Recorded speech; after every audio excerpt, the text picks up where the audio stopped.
Cerca Teleeuropa sul tuo Play Store o Apple Store e scarica la nostra app. La cronaca adesso con l'intreccio 'ndrangheta, imprenditoria e politica, nuovo blitz della DDA di Milano e della Procura di Monza, colpo alla locale dei San Lucoti con 27 ordinanze cautelari. Sentiamo.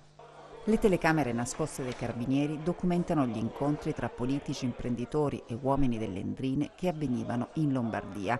Nel corso delle indagini avviate nel 2015, coordinate dalla Procura di Monza e dalla Procura distrettuale antimafia di Milano, gli inquirenti hanno filmato i summit, captato le conversazioni degli indagati e questa mattina all'alba è scattato il blitz per l'esecuzione di 27 misure cautelari, 21 in carcere, 3 domiciliari e 3 interdittive.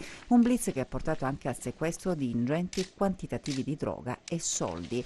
Gli arresti eseguiti nelle province di Monza, Milano, Pavia, Como e Reggio Calabria. Un'operazione che ha portato anche all'arresto del sindaco di Seregno, Edoardo Mazza, accusato di corruzione. Avrebbe favorito gli affari con un imprenditore legato alle cosche, il quale si sarebbe a sua volta adoperato per procurargli voti. Ecco una delle conversazioni intercettate dagli inquirenti.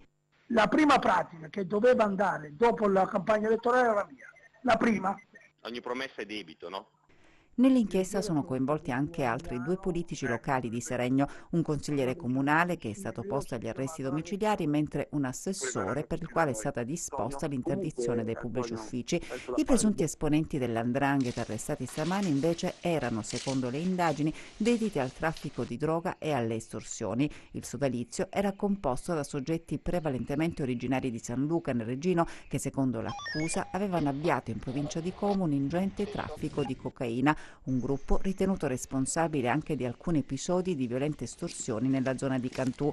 Agli atti dell'inchiesta anche le intercettazioni in cui alcuni degli arrestati nel blitz di oggi parlavano delle mire espansionistiche delle cosche in relazione ad un grosso traffico di cocaina nel comasco. Voglio fare la cosa tipo magica, San Luca la In altre telefonate captate dagli investigatori, i presunti affiliati all''ndrangheta parlavano anche di mitra e kalashnikov. L'inchiesta rappresenta una costola dell'indagine Infinito che nel 2010, sempre coordinata dalle procure di Monza e Milano, aveva inferto un duro colpo alle locali 'ndranghetistiche in Lombardia.